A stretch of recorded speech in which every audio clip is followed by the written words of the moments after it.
The dog made it 3 more feet before his legs gave out.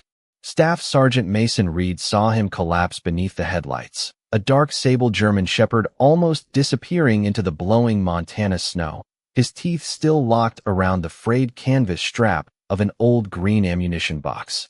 The temperature had fallen below 20 degrees, and the wind racing down from the mountains cut across the empty road with the sharp smell of pine, frozen dirt, and distant chimney smoke. Mason stopped his truck and stepped into the storm. "Easy, boy." The shepherd lifted his head. Frost clung to his muzzle. His breath came in thin white clouds, each one weaker than the last. Mason moved slowly, boots sinking into several inches of fresh snow. The dog tried to stand. His front paws slipped. Still he pulled. The box scraped across the frozen shoulder with a hollow metallic sound. 1 foot, then another. "You do not have to do this." Mason crouched several feet away. The shepherd stared at him with amber eyes that held no fear, only an exhausted determination Mason recognized too well. He reached for the strap. The dog tightened his jaw. "All right, keep it." Mason removed his heavy field coat and moved closer. This time the shepherd allowed him to wrap the coat around his shaking body. Mason could feel the cold through the wet fur.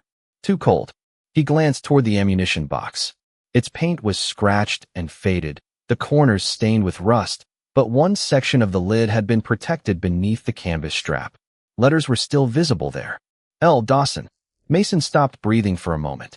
Snow gathered along his shoulders and eyelashes as the name pulled an old memory into the present. Corporal Luke Dawson. Luke had been gone long enough that Mason had learned how to avoid saying his name. He had learned how to change subjects, close doors, work late, and convince himself silence was the same thing as peace. The shepherd gave a faint whine. Mason looked down at him again. "Bear." The dog's ears moved. Barely. Mason felt something tighten in his chest. He knew those eyes now. Luke's K-9. Older, thinner, gray beginning around the muzzle, but unmistakable. "Bear." The shepherd released the strap for the first time. Mason reached toward him, but Bear did something unexpected. With the last of his strength, he lifted one paw, placed it against the side of the ammunition box, and pushed. The box slid several inches across the snow until it touched Mason's boot. Then Bear looked directly at him. Not at the road, not at the truck, at Mason. His body sagged beneath the coat. "Hey, stay with me." Mason caught him gently before he could fall completely onto his side. Bear's eyes remained open, but only barely. Mason wrapped both arms around him, shielding him from the wind. "You made it. Whatever you were trying to do, you made it." Bear's gaze shifted once toward the box. Mason followed it. Beneath Luke's faded name, almost hidden under years of scratches, was another word carved by hand into the metal. Reed. Mason stared at his own last name while the storm moved around them. Luke was gone. Bear should never have been here. And yet somehow, in the middle of a freezing Montana night, an exhausted dog had dragged Luke Dawson's box directly to the one man whose name was written on it. 3 hours earlier, Mason Reed had been driving west of Missoula beneath a sky the color of old steel, the heater humming while fresh snow gathered along the shoulders of the highway. On the passenger seat rested a thin folder from a retired K-9 rehabilitation property where he had agreed to help review old equipment before winter shut down the back roads. Mason had almost declined. The place carried too many memories of Luke Dawson, and memory had become something he managed the way other men managed weather, by watching for signs and changing direction before it arrived. But that afternoon, a call came from the property manager. Bear was missing. Luke's former German shepherd had slipped through an open service gate during a routine transfer between kennels and disappeared toward the old storage grounds. Mason had not seen Bear in nearly 2 years.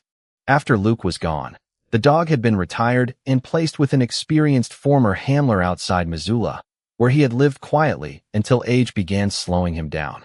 Bear had only been staying at the rehabilitation property for a few weeks while his caretaker recovered from surgery. "He knows the grounds," the manager had told Mason. "But the storm is getting worse." That was enough. Mason turned off the highway and followed the narrow access road through miles of pine forest. By the time he reached the property, visibility had dropped to less than a quarter mile. The kennels stood beneath yellow security lights, their roofs already white. A young attendant met him near the office and handed him Bear's worn leather lead. He went toward the old storage sheds. Mason looked beyond the fence. How long ago? Maybe 40 minutes. Too long in weather like this. Mason pulled on his gloves. Show me where. Paw prints crossed the service road, uneven but clear, leading toward a row of abandoned storage buildings once used for military working dog exercises. Mason followed with a flashlight while the attendant stayed behind to call the veterinarian. The wind pressed against him harder with every step. He found the first strange sign near a wooden shed whose lower door had warped open. Bear's tracks went inside. They came back out. Beside them was a shallow line carved into the snow. Something had been dragged. Mason swept his flashlight through the doorway. Old pallets. Empty shelves. Training cones. Nothing else. Then he noticed a section of flooring disturbed near the back wall. Beneath a broken pallet was a rectangular impression in the dust, clean compared with everything around it. Something had been stored there for years and removed recently. Bear had remembered it. Mason stepped outside again and followed the tracks. The drag line continued toward the road, stopping often where the snow showed signs of the dog resting. Mason felt an uneasiness he could not explain. Bear had not run away. He had gone somewhere on purpose, found something on purpose, and was taking it somewhere on purpose. Then, through the storm ahead, came the faint scrape of metal against frozen ground. Mason stopped. A second scrape followed. Slow, heavy, determined. He raised the flashlight toward the darkness, and far beyond the trees, a familiar silhouette moved one painful step at a time. Mason followed the sound through the trees until the flashlight beam found Bear moving along the service road, shoulders low, paws slipping against packed snow, the frayed strap clenched between his teeth. The old ammunition box scraped behind him with every step. Mason called his name once. Bear stopped. His ears lifted, and for a brief second the years between them seemed to disappear. Then the dog turned his head toward the road ahead and pulled again. Mason understood that Bear was not trying to escape. He was trying to finish something. All right, Mason said quietly. Show me. He walked beside him, close enough to help but careful not to interfere. After another 20 feet, Bear stopped beside an old training marker half buried in snow. Mason recognized the place. Years earlier, Luke had used this stretch of ground for retrieval drills. He would hide a harmless object, send Bear to find it, then direct him toward a specific person waiting at the finish point. Mason had been that person more times than he could remember. Luke used to grin and call one word across the field. Reed. Bear would run straight toward Mason and drop the object at his boots. At the time, Mason thought it was just Luke being Luke, turning routine training into a private joke. Now he watched Bear look at him, then at the box. The memory landed differently. You remembered. Bear gave a faint whine. Mason crouched beside the ammunition box and wiped snow from the lid. The wax seams were old but intact. Luke's initials remained visible beneath the scratches.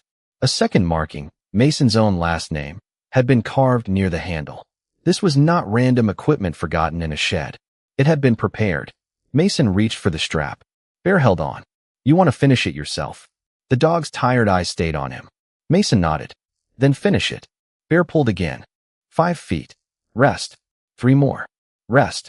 Mason stayed beside him, one hand hovering near his shoulder whenever his legs shook. The wind was worsening, but the distance to the road was short now. Headlights glowed faintly through the trees. Bear saw them and gathered what little strength he had left. He dragged the box forward until the snow thinned near the shoulder. Then his front legs folded. Mason caught him before his chest hit the ground. Easy. You are done. Bear tried once more to reach the strap. Mason placed a hand gently against his neck. No. Listen to me. You delivered it. Bear looked at the box. Then at Mason. Slowly, his jaw relaxed. The strap slipped free. Mason felt the meaning of that small surrender more deeply than he expected. Bear had not been protecting the box. He had been carrying out a command that had survived weather, time, and the absence of the man who taught it. Mason wrapped his coat around the dog and lifted him carefully. Bear did not resist. His head rested against Mason's shoulder, but his eyes remained fixed on the box until Mason picked it up with his free hand. Both of you are coming with me. The truck was less than 50 yards away. Mason carried Bear toward the headlights while the green box knocked softly against his leg. Behind them, fresh snow began covering the drag marks. Ahead, warmth waited. But as Mason opened the truck door, He looked once more at the name carved into the metal and realized the question had changed. He no longer wondered how Bear had found the box. He wondered why Luke had made certain the box would someday find him. Mason settled Bear across the back seat on a folded wool blanket, then placed the ammunition box on the floor where the dog could see it. The German shepherd's eyes followed every movement. "It is here," Mason said. "You do not have to watch it anymore." Bear lowered his head, but only after Mason rested one hand on the lid. The heater pushed warm air through the cab, while snow struck the windshield in soft bursts. Mason called Dr. Emily Carter, a veterinarian outside Missoula who had spent years treating retired working dogs. She answered quickly, "Emily, I have Bear." There was a brief silence. "Luke's Bear?" "Yes." Mason looked into the rearview mirror. "And he is in bad shape." Emily's voice changed immediately. "Bring him straight in. Keep him warm. Do not rush the drive." The clinic was less than 12 miles away, but the storm turned the trip into nearly 40 minutes. Mason drove carefully, checking Bear at every stoplight once they reached the edge of town. The dog barely moved. Only his eyes shifted between Mason and the green box. When they finally arrived, Emily was already waiting beneath the covered entrance with blankets and a rolling stretcher. "Let me see him." Mason carried Bear inside himself. The treatment room smelled of antiseptic, warm fabric, and faint cedar from the old cabinets. Emily moved with calm efficiency, checking Bear's temperature, gums, breathing, and hydration. She wrapped him in warmed blankets and started fluids, while Mason stood close enough for Bear to see him. "He is hypothermic and exhausted," she said. "But he is responsive. That matters." Mason nodded. "Can he make it?" Emily looked at Bear before answering. "He has a chance. Right now, that is enough." Bear stirred as she adjusted the blanket. His head lifted weakly. His gaze moved past Mason toward the doorway. Mason knew what he wanted before the dog made a sound. The box. He went to the waiting area, carried it back, and placed it near the wall. Bear's breathing eased almost immediately. Emily noticed. "Interesting." He dragged it through the snow. "Why?" Mason looked at Luke's initials on the lid. "That is what I am trying to understand." Bear attempted to shift toward it. Mason crouched beside him. "No. You finished the job." Bear tried again. Mason moved closer and placed his palm against the dog's shoulder. "You delivered it to me. That was the command, right?" The German shepherd stopped struggling. His amber eyes stayed on Mason.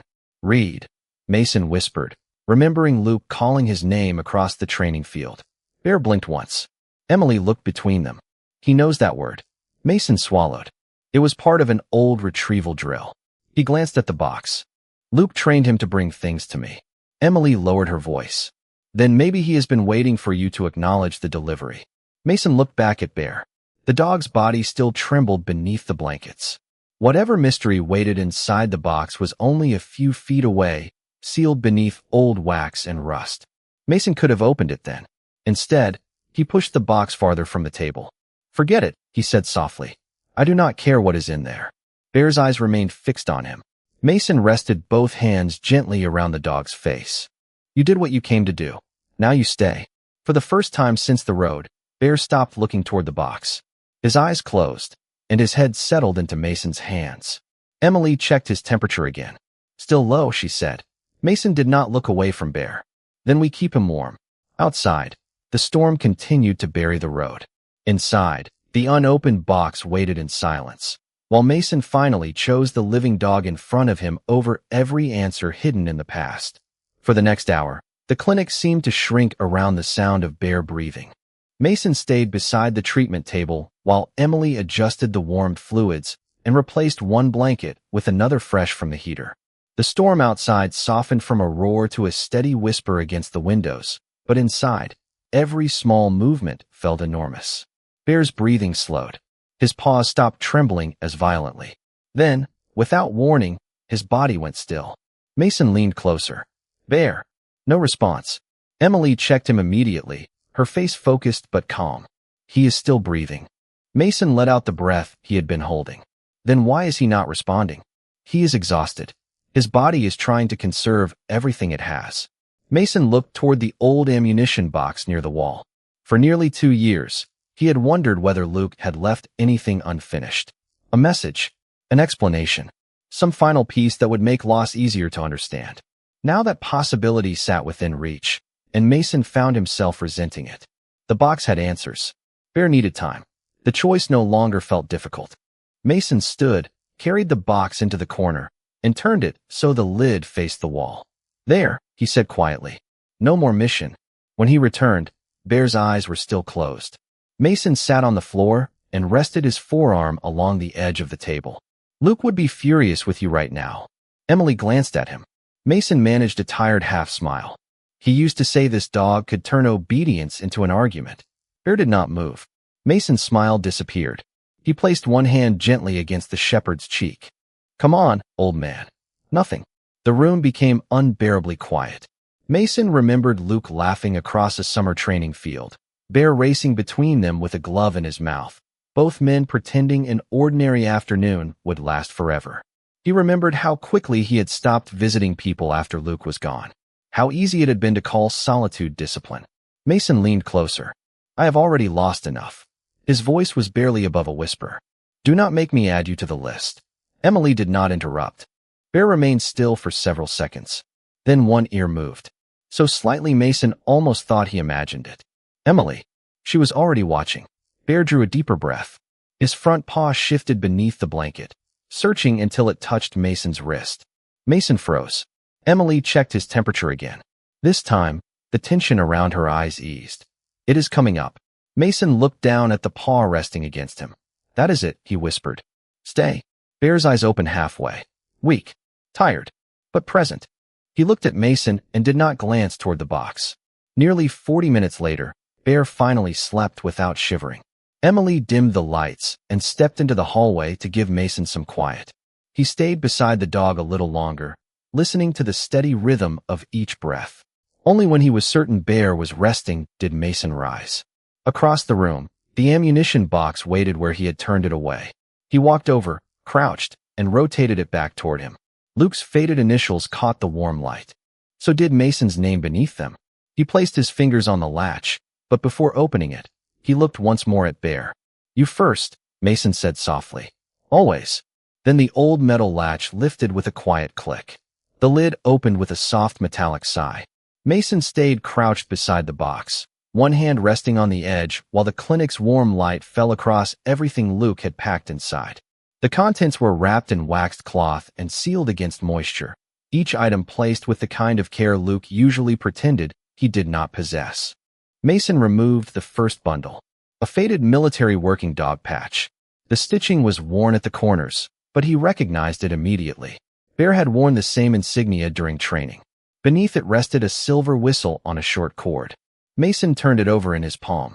Luke used to complain that whistles were unnecessary because Bear responded better to his voice. Then came a photograph.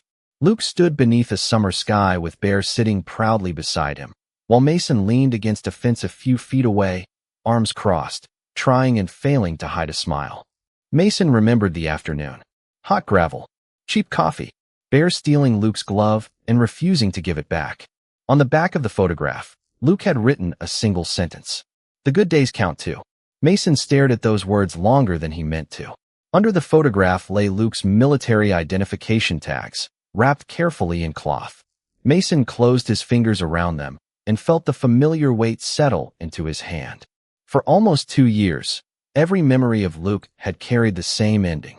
Now the box was giving those memories beginnings again. He placed the tags beside him. At the bottom rested a sealed envelope and one final object wrapped in dark fabric. Mason looked toward Bear. The shepherd was still sleeping, his breathing steady beneath the blankets. Mason opened the envelope first. His name filled the front in Luke's handwriting. Inside were several folded pages. The first line pulled a quiet breath from him. If Bear brought this to you. Then he remembered what mattered. Mason looked back at the dog. Of course he did. The next lines were harder. Luke wrote that he knew Mason would try to disappear if grief ever became too heavy. He knew Mason would keep working, keep moving, keep telling everyone he was fine until silence became the only place he trusted. Luke had seen it before. He had also known Bear well enough to understand that the dog would never accept isolation as easily as Mason did. Mason read slower. Then Luke told him to open the final bundle. Mason set the letter down and unfolded the dark cloth. Inside was a new leather collar, preserved perfectly, with a small metal nameplate attached to the front. Mason expected to see Bear's old identification number. Instead, 2 words were engraved there. Bear read. Mason did not move. The room seemed to become very quiet. He touched the nameplate with his thumb, then looked across at the sleeping shepherd. Read. His name. Luke had chosen it before he was gone. Mason returned to the letter, hands less steady now. Luke explained that the collar had never been about ownership. It was about belonging. If Bear ever ended up with Mason, Luke wanted there to be no question where the dog was supposed to stay. Mason lowered the pages and looked at the collar again. The miracle inside the box was not gold, money, or some impossible secret. It was a decision made long ago by a friend who had understood 2 lonely survivors better than either of them understood themselves. Mason kept reading, and Luke's voice seemed to rise from the page with the same dry humor and quiet honesty he remembered. Luke wrote that the collar had been ordered months before his final deployment, not because he expected the worst, but because he had watched Mason become increasingly distant after every hard season of service. Mason was dependable when others needed him, Luke said, but almost impossible to reach when he was the one carrying the weight. He would answer every call for help and ignore every invitation to sit down. He would fix someone else's problem, then go home to an empty room and call that strength. Luke had noticed. So had Bear. Mason glanced toward the treatment table. The German shepherd was awake now, eyes half open, watching him from beneath the blankets. Mason returned to the letter. Luke explained that the retrieve exercise had always been more than a joke. He had taught Bear to associate Mason's last name with a destination, not because he imagined the dog crossing states to find him, but because the old training property was one place they had all shared. If Bear ever returned there and Mason happened to be present, the command would still mean something. Bring it to read. Bring it home. Mason's throat tightened. Then he reached the line Luke had underlined twice. If you are reading this, Bear found the man I trusted with mine. Mason stopped. He read it again. Luke was not talking about equipment. Not really. He was talking about trust. About the dog. About the parts of himself he had believed Mason would protect if he could no longer do it. The next paragraph was simpler. Do not treat Bear like an obligation. Let him bother you. Let him wake you too early. Let him steal your chair. Let him force you outside when you would rather disappear. You have spent years giving people reasons to lean on you. Maybe it is time something gives you a reason to stay. Mason lowered the letter. For a long moment, the only sound was the soft movement of warmed air through the room. Then Bear shifted. His front paw slid forward beneath the blanket. Mason stood and crossed to him with the new collar in his hand. So this is what he planned. Bear looked at the leather, then at Mason. Mason smiled faintly. You had better not make me regret it. The dog's tail moved once. Barely, but enough. Emily entered quietly and stopped near the doorway. That is a good sign. Mason nodded. He always did have opinions. He sat beside Bear and rested the collar across his knee instead of putting it on yet. Not tonight. The old dog had already done enough. Mason placed one hand against Bear's shoulder. For nearly 2 years, he had treated Luke's absence like a door that should remain closed. The box had opened it, but not to trap him in the past. It had opened toward something else. A responsibility that did not feel heavy. A presence that did not ask questions. A reason to go home and not be alone there. Bear leaned his head against Mason's arm. Mason looked down at the new nameplate again. Bear read. All right, he whispered. When you are ready, we go together. And for the first time since Luke was gone, the word together did not sound like something Mason had already lost. Bear remained at Emily's clinic for 5 more days, and each morning brought a small victory Mason had learned not to take for granted. First, Bear finished half a bowl of food without encouragement. Then he stood long enough to drink water on his own.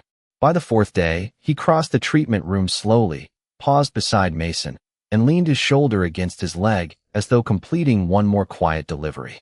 Mason stayed close through all of it. He slept badly in a chair, drank coffee from paper cups, and read Luke's letter until the folds became soft beneath his fingers. On the 5th morning, Emily finished her examination and smiled. He can go home. Mason looked at Bear. The new leather collar rested beside him on the chair, its small metal plate catching the morning light. Bear read. Mason picked it up and knelt. Ready for this? Bear lifted his head. Mason fastened the collar gently around his neck. It fit perfectly. For a moment, Mason simply stared at the name Luke had chosen long ago. Then Bear nudged his hand, impatient with ceremony. Mason laughed. Yeah, I know. Let us go.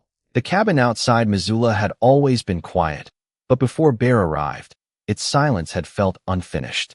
Mason kept the curtains closed most mornings. The refrigerator held coffee, eggs, and whatever meal required the least effort. His phone usually stayed face down on the kitchen counter. Bear changed those things without asking permission. The first morning, his claws tapped across the wood floor before sunrise. Mason opened one eye. Absolutely not. Bear waited beside the bed. 5 minutes later, Mason was pulling on boots. Their first walk was less than half a mile. Bear tired quickly, so Mason slowed to match him. The next day they went farther. Then farther again. Weeks passed. Bear gained weight. His coat regained its deep sable shine. Mason opened the curtains because Bear liked sleeping in patches of sunlight. He bought a dog bed, but Bear preferred the rug beside the wood stove. He bought 1 tennis ball, then somehow ended up with 4. One evening, Mason's phone rang while he was making dinner. An old Marine friend he had ignored for months appeared on the screen. Mason almost let it ring. Bear sat nearby, watching him. Mason remembered Luke's words. Let him force you outside when you would rather disappear. Mason answered. The conversation lasted 20 minutes.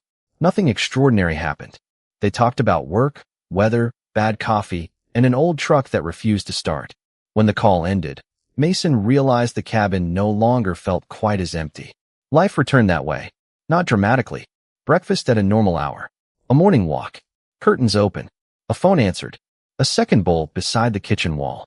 A leash hanging next to Mason's jacket.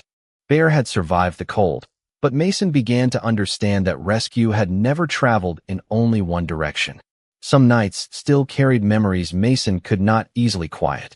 When that happened, Bear would settle beside his chair without being called and rest his head against Mason's knee. Mason would place one hand on the new collar and feel the engraved name beneath his fingers.